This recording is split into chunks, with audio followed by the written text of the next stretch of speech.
नमस्कार। तृतीय वर्ष के हिंदी के प्रथम प्रश्न पत्र में हम सुंदरदास जी पढ़ रहे हैं। गुरु महिमा आपको पढ़ाई जा चुकी है। जैसा कि आपको बताया गया है, सुंदरदास जी भी संत कवि हुए हैं। पिछली वीडियो में गुरु की महिमा के बारे में जो उन्होंने बताया था वो आपको समझाया गया है। अब उन्होंने जो उपदेश दिए हैं, मानव जीवन की नश्वरता, देह की नश्वरता, संसार की नश्वरता, उनके बारे में आपको पढ़ाया जा रहा है। सबसे पहले वो अपने मन को समझाते हुए और साधक को ये उपदेश दे रहे हैं कि बार बार कहो तो सावधान क्यों न हुई, ममता की मोट सिर काहे को धरत है। मेरो धन मेरो धाम मेरो सुत मेरी बाम, मेरे पशु मेरे ग्राम भूलियो ही फिरत है।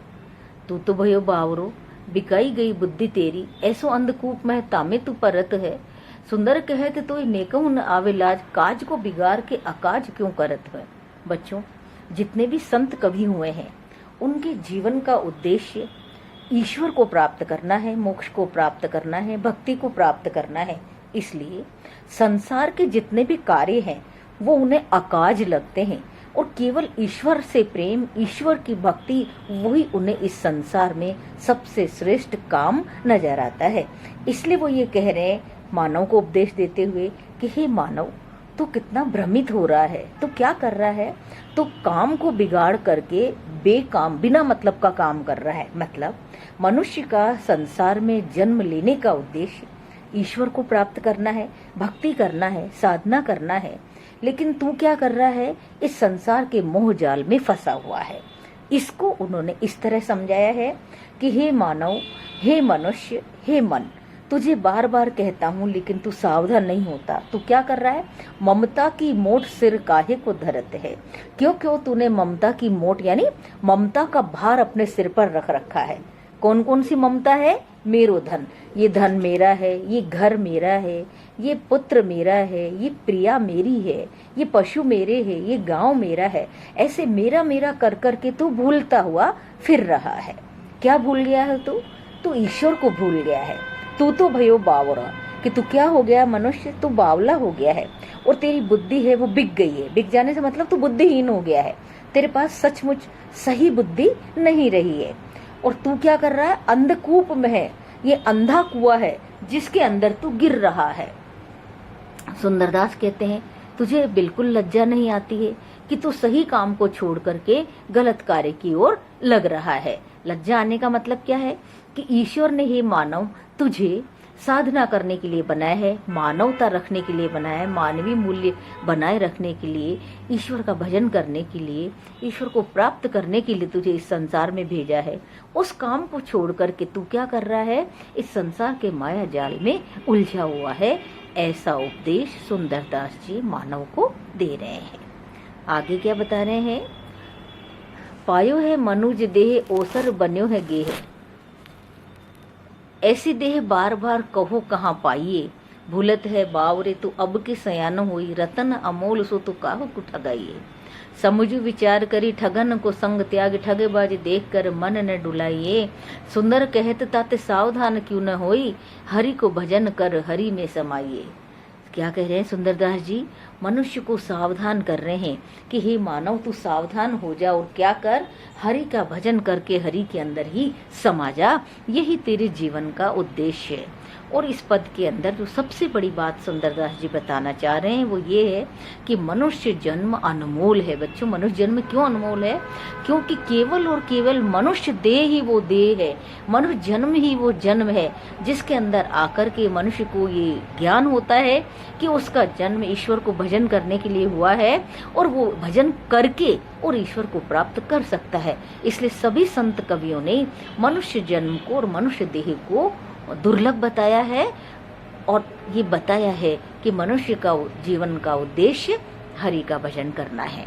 तो यहाँ मानव देह की दुर्लभता बताते हुए कवि ये बताना चाह रहे हैं कि हे मानव, तूने मनुष्य देह को पाया है तो ये बहुत बड़ा अवसर तेरे जीवन में तुझे मिला है। ऐसी देह बार बार, ऐसा मनुष्य जन्म तुझे बार बार मिलने वाला नहीं है। हे तू क्या हो रहा है, बावरा हो रहा है, भूल रहा है। अब तो तू सयाना नहीं समझदार बन जा। रतन अमोल कि तेरे पास ये अमोल रत्न है, तू अब ठगाना मत। क्या अमोल रत्न है? मानव देह रूपी अमोल रत्न है, जिसके द्वारा तू साधना कर सकता है। तो अब तू ठगाना मत, समझ विचार कर, समझ कर विचार कर और ठगों का साथ त्याग दे। ठगबाजी देख करके मन को इधर उधर मत डुला। ठग कौन है? इंद्रियों के जो पांचों विकार है, मोह माया लोभ लालच, ये सब क्या है? ये ठग है। और ये ठगबाज क्या करते हैं? तेरे मन को डुलाते हैं, तुझे सांसारिकता की ओर ले जाते हैं। तो सुंदरदास जी ये कह रहे हैं कि अब तो तू क्या कर, सावधान हो जा और हरि का भजन कर और हरि के अंदर ही समा जा। अर्थात यहाँ सुंदरदास जी मनुष्य को ये उपदेश दे रहे हैं, मनुष्य जन्म की दुर्लभता बता रहे हैं और मनुष्य को हरि का भजन करने का उपदेश दे रहे हैं। आगे के पद में वो काल की विकरालता को बता रहे हैं। जैसा कि सभी संत कवियों ने ये बताया है कि संसार भी नश्वर है, मनुष्य जीवन भी नश्वर है, इसलिए और काल है वो निरंतर चल रहा है। इसलिए इस काल की विकरालता को देखकर हमें समय रहते हुए क्या कर लेना चाहिए? समय का उपयोग कर लेना चाहिए। इसलिए काल की विकरालता बताते सुंदरदास भी बता रहे हैं, मंदिर महल बिलायत है, गज ऊंट दमामा दिना एक दो है, तातव मात तिया सुत बांधव देख धुपामर होत बिछो है। कह रहे हैं सुंदरदास जी की पामर यानी मनुष्य को कह रहे हैं, पापी को कह रहे हैं कि हे मनुष्य तू बहुत पापी है। कैसे? तू देख ले कि एक दिन क्या होगा, ये मंदिर है, ये महल है, ये सब बिलायत यानी जरूर नष्ट होने वाले हैं। ये घोड़े हैं, ये हाथी है, ये नगाड़े हैं, ये 2 दिन की चांदनी है। माता पिता सुत बांधव ये सब क्या है? एक न एक सब नश्वर है, एक न एक दिन इन सब से बिछो होना निश्चित है। इसलिए ये सोच करके हे मनुष्य तुझे क्या करना है?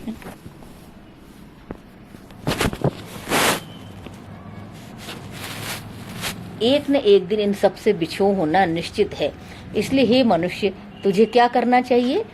समय की मूल्यवत्ता को, समय की गुणवत्ता को, समय मूल्यवान है, इसको तुझे समझना चाहिए। झूठ प्रपंच सुराच रयो सट, काठ की पुतरी जू कपि मोहे, मेरी है मेरी कहे नित सुंदर, आंख लगे कहीं कौन को है। सुंदरदास जी बता रहे हैं कि सब ये झूठ और प्रपंच और माया जाल है। अब हम ये कहते हैं कि ये मेरा है, ये मेरा है, ये मेरा है, लेकिन क्या होगा कि एक न एक दिन ये सब नष्ट होने वाला है। सब झूठ प्रपंच इसके अंदर सठ यानी मूर्ख तो क्या हो रहा है? मूर्ख बन रहा है और इसमें तो उलझ रहा है। और जिस प्रकार काठ की पुतली को, लकड़ी की पुतली को देखकर कपि यदि मोहित होता है तो उसको बाद में पता चलता है वो केवल लकड़ी का पुतला है, और तू रोज कहता है सब ये मेरा है, ये मेरा मेरा है, लेकिन जिस दिन तेरी आंख बंद हो जाएगी बता उस दिन कौन तेरा है। अर्थात काल की विकरालता को बताते हुए सुंदरदास जी बता रहे हैं कि ये सब झूठ प्रपंच के अंदर तू फंसा हुआ है। वस्तु स्थिति ये है कि ये सब नष्ट होने वाले हैं, एक न एक दिन ये सब पूरी तरह से समाप्त होने वाले हैं। इसलिए तू इस काल की विकरालता को देखकर हे मनुष्य तू क्या कर कि समय रहते हुए ईश्वर का भजन कर ले और ईश्वर के भजन में अपने मन को लगा ले।